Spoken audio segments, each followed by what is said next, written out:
전격적으로 사의를 표명한 윤석열 검찰총장이 지난 4일 서울 서초구 대검찰청 청사를 나서고 있다. 문재인 대통령은 윤 총장의 사의를 1시간여 만에 즉각 연합뉴스 대통령 선거를 1년 앞두고 윤석열 검찰총장의 전격적인 사의 표명으로 인해 대선 경쟁 구도가 출렁이고 있다. 일찌감치 대선 후보군이 존재감을 나타낸 여권에 비해 인물난에 시달렸던 야권에도 새로운 가능성이 생겨 그만큼 불확실성도 커졌다.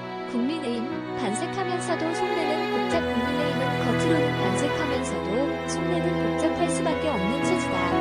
일단 다가오는 재보선만 봤을 때 윤 전 총장의 존재가 여권을 향한 공세의 구심점이 될 수 있지만 윤 전 총장이 사퇴하자마자 정치권에 뛰어들 경우 역풍도 신경 쓰지 않을 수 없어서다. 김종인 비상대책위원장은 5일 기자들과 만나 윤 총장이 보궐선거 전에 정치적 행위는 안 할 것 같다며 국민의힘과 윤 총장이 함께 할 수 있는지 없는지는 두고 봐야 알지 단적으로 말할 수 없다고 선을 전날 국민의힘은 필요하다면 윤 총장과 힘을 합쳐 대한민국 헌법과 법치주의를 지키기 위한 노력에 최선을 다하겠다고 러브콜을 보냈던 주호영 원내대표도 이날은 윤 총장 행보에 대해서 지금 언급하는 것은 적절하지 않다고 생각 당장 접촉하진 않을 테고 상황을 봐가면서 자연스럽게 만날 기회가 있지 않나 싶다고 조심스러운 입장을 보였다.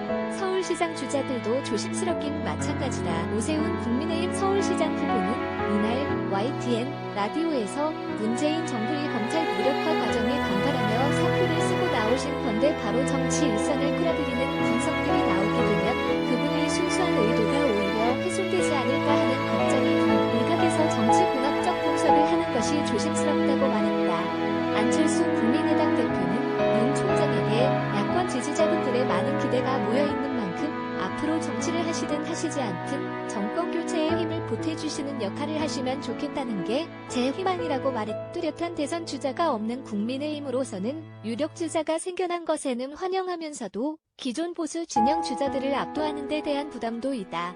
개인 윤석열이 너무 부각될 경우 제1야당이 정계 개편 과정에서 주도권과 존재감을 잃을 수 있다는 위기감 때문 국민의힘은 서울시장 선거에서도 안철수 국민의당 대표와의 단일화 협상에서 패배할 경우 기호 2번 후보를 못 낼 위기에 처해 있다. 재보선 이후 윤 전 총장에 의해 정계 개편 주도권까지 빼앗길 수 있다는 위기감을 지닐 수밖에 없고 국민의힘의 한중직 의원인의 윤 총장의 등장으로 인해 저조한 성적이지만 그나마 힘겹게 대선 레이스를 이어가고 있는 당내 주자들이 관심 밖으로 사라져버릴 수밖에 없다며 그러다 윤 총장이 우리 당으로 나오지 않거나 대선 출마 자체를 안 하면 당에 치명적인 타격이 될 수밖에 없다고 우려했다. 또 다른 재선 의원도 안철수 대표도 높은 지지율을 믿고 우리 당에 들어오지 않겠다고 협상을 어렵게 하고 있는데 윤 총장까지 등장하면 재보선 이후에도 제1야당 존재감은 계속 약할 수밖에 없다고 말했다. 벌써부터 야권 대선판은 새 주자의 등장으로 들썩이고 있다.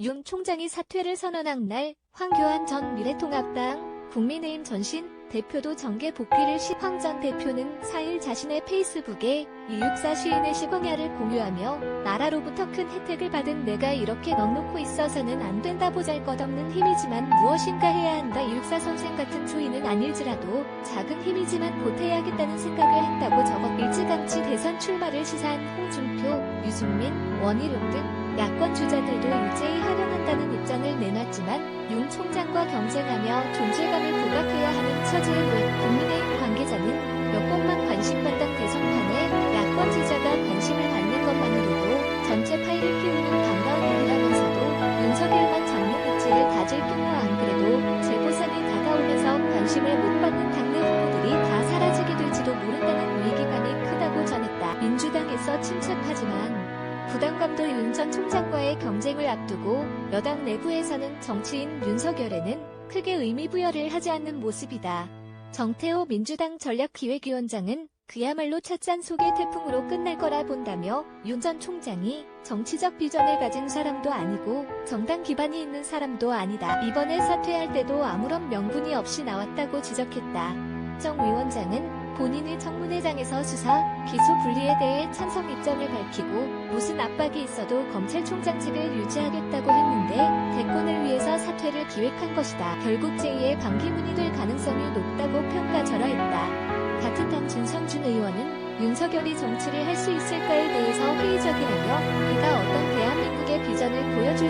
헌법 정신과 법치 시스템 확립이 대한민국 비전이냐라고 비판하며 오히려 복잡해진 것은 여당이 아니라 야당이라고 했다. 민주당의 한 최고위원은 검찰총장을 하던 사람이 대선에 나간다고 하면 명분이 떨어질 수밖에 없다며 게다가 윤 전 총장은 약한 꼬리가 그동안 검찰총장이었으니까 공격을 받지 않았을 뿐 정치 무대에 오르면 당장 야권으로부터 공격받을 것이라고 말했다. 또 다른 수도권 의원도 대선에 나온다고 하면 본인이 그동안 얘기했던 공정과 정의가 다 정치적인 얘기가 되고 진정성이 희석될 것이다. 국민들이 아무리 문재인 정부가 믿더라도 평생 검사만 해온 윤석열을 지지하지 않을 거라고 생각한다고 평가절하했다. 다만 민주당 내부에서는 야당의 인물 부재론 송윤 전 총장의 역할에 내심 부담을 느끼는 입장. 수도권의 한재선 의원은 또한 통화에서 야권이 워낙 대선 주자가 올드하니까 윤 전 총장이 야당으로 간다면 야권의 몸집은 키울 수 있을 것 같다며 조국 전 법무부 장관과 각을 세우기도 했고 좌우우면하지 않고 시원시원하게 자기 의견을 밝히는 특유의 스타일.